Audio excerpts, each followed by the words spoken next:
Assalamualaikum warahmatullahi wabarakatuh.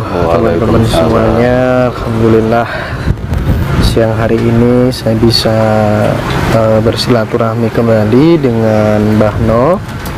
Kali ini kita akan tanya kepada Mbah No seputar tasawuf. Oke, Mbah No, tasawuf itu kalau misalnya dikaji, sebenarnya pengertiannya apa sih, Mbah No? Pengertian tasawuf itu ya, dalam kelakuannya itu kita tidak terlena dengan kenikmatan dunia, tapi tidak dilarang untuk meraih kenikmatan dunia.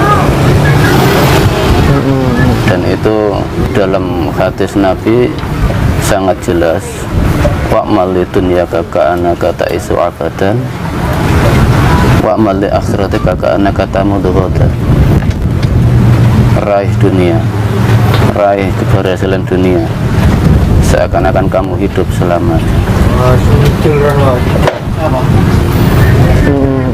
Tapi bawalah sadarmu, bawalah sadarmu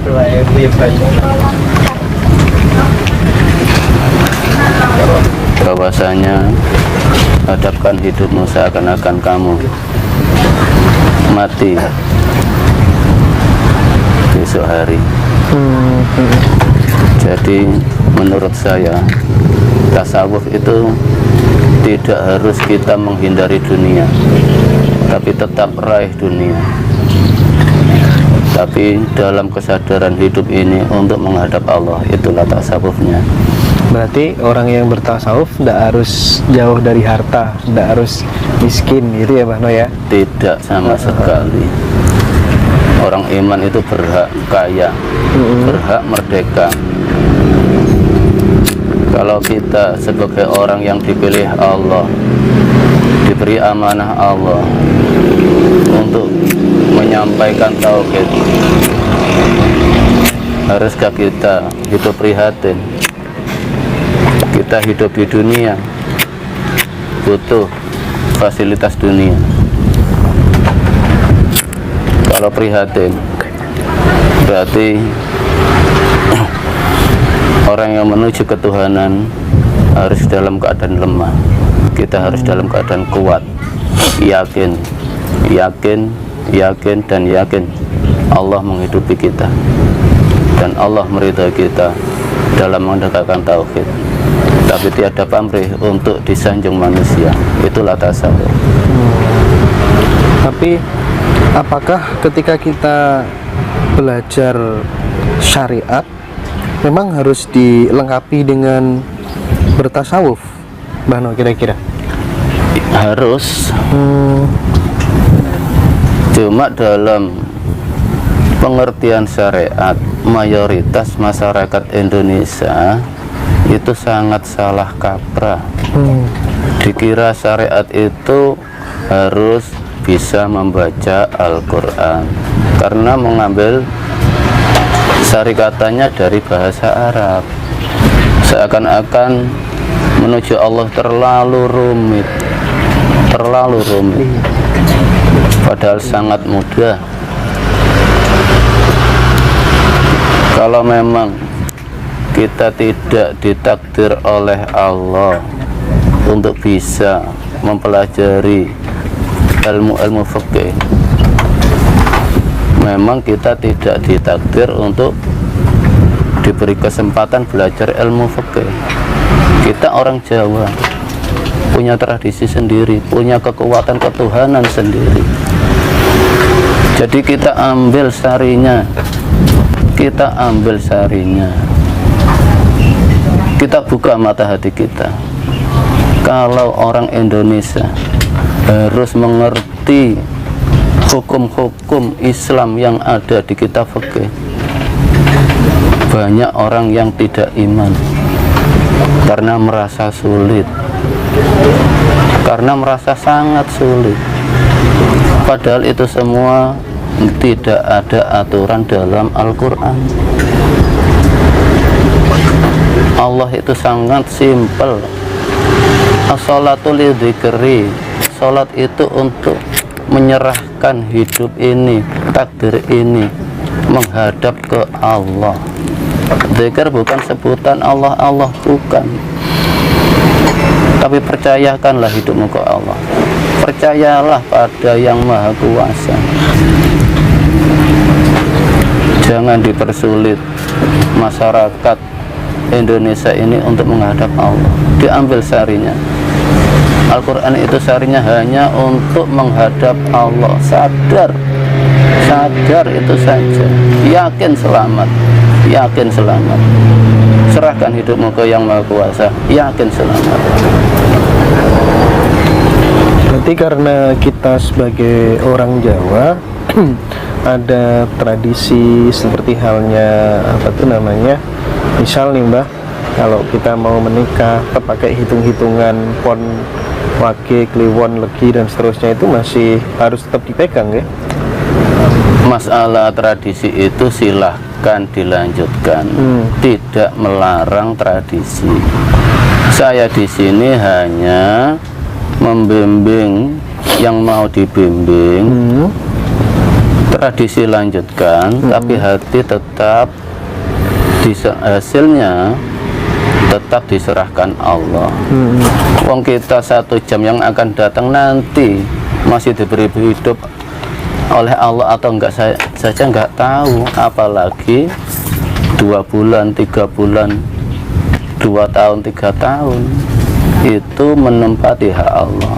Jadi kita bimbing umat manusia ini untuk lebih percaya ke Allah, tapi tidak meninggalkan tradisinya. Karena di Al-Quran jelas, Qul a'udzu birabbin nas. Ya Allah, ungkapkan saya berlindung pada Tuhannya manusia, yaitu Allah. Berlindunglah ke Tuhannya manusia, Allah. Jangan berlindung kepada selain Allah. Kalau kita masih percaya dengan ramalan-ramalan dan meyakini kalau saya tidak menurut akan celaka, berarti kita tidak berlindung kepada Allah, tapi berlindung kepada manusia. Malikin nas, yang menjadi rajanya manusia. Jadi maksudnya yang menjadi raja manusia, hidupmu itu loh, serahkan kepemimpinannya pada Allah, percayakan hidupmu pada Allah. Jangan mau didoktrin oleh ucapan-ucapan yang menyatakan bahwa kalau tidak mau menuruti apa yang dinasihatkan manusia tersebut akan celaka. Yakin tidak ada manusia yang bisa memberikan keberuntungan kepada manusia. Tidak ada manusia yang bisa memberikan celaka pada manusia, asalkan kita yakin pada Allah. Yakin pada Allah. Mengapa ramalan-ramalan manusia itu bisa terjadi? Karena kita meyakini di situ. Jadi Allah mengabulkan apa yang kita yakini. Percayakan hidupmu biar dipimpin oleh Allah, biar ditata oleh Allah. Tatanan Allah itu lebih sempurna. Itulah malikin nas. Serahkan hidupmu pada Allah. Ilahin nas, sandarkan hidupmu hanya untuk Allah. Sandarkan nasibmu, sandarkan hidupmu pada Allah. Jangan bersandar ke selain Allah. Di saat apapun kita tetap bersandar pada Allah. Makanya pernah saya ungkapkan, kullu syai'in halikun illa wajha laul hukmu wa ilahi turja'un.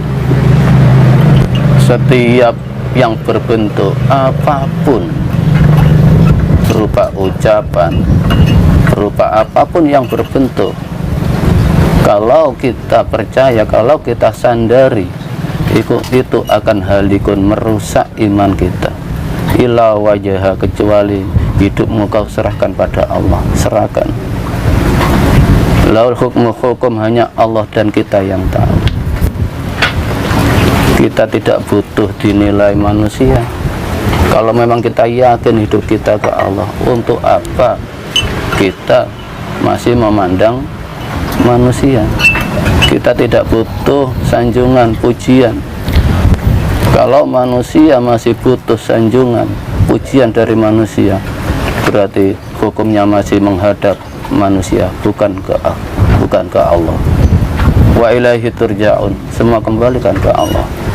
Ke Allah lah tempat kembali kita, tempat berserah diri kita, tempat mengembalikan takdir kita. Itulah orang yang bersyukur. Min syarril waswasil khannas,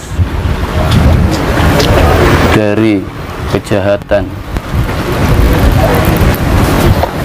godaan-godaan manusia, yaitu percaya dengan ramalan-ramalan, percaya gaib selain Allah, percaya bahwa gaib selain Allah itu bisa memberikan bahaya, sama sekali tidak. Itu termasuk kullu syai'in halikun, berupa apapun, berupa gunung, lautan, kalau diyakini itu bisa memberikan bahaya, maka kufurlah iman kita. Dalam sejarah pun jelas, waktu sahabat Anas sesudah menikah, dia sowan ke Rasulullah, minta doa keberkahan atas perkawinannya. Ya.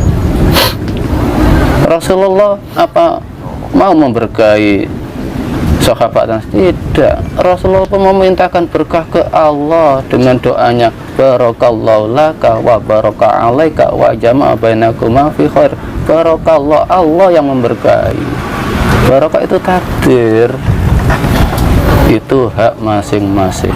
Kalau saya yakin hanya Allah yang bisa memberikan berkah kepada saya. Murni saya yakin ke Allah saja, tidak pernah yakin ke manusia. Alladzi yuwaswisu fi sudurin nas, yang selalu memberikan rasa was-was pada manusia. Bahkan Allah dalam Al-Quran, innallaha la yuhibbul mutawassikin, Allah paling benci, paling tidak senang dengan orang yang hatinya selalu was-was karena tidak yakin pada Allah.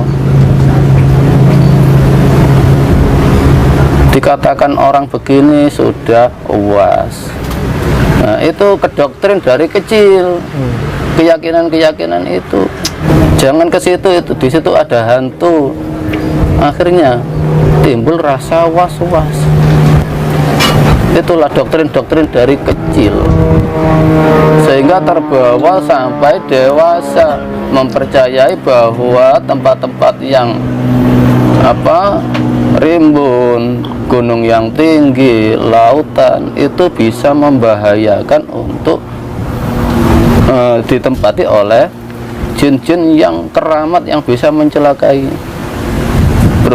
Berhubung dari kecil ke doktrin seperti itu, akhirnya imannya hilang.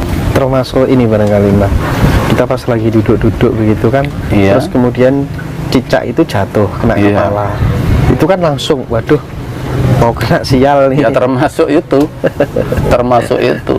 Naik motor nabrak kucing gitu ya Pak ya. Ya silahkan meramal, tapi kembalikan haknya Allah. Ada kerupuk masuk rumah, oh kata anak tamu.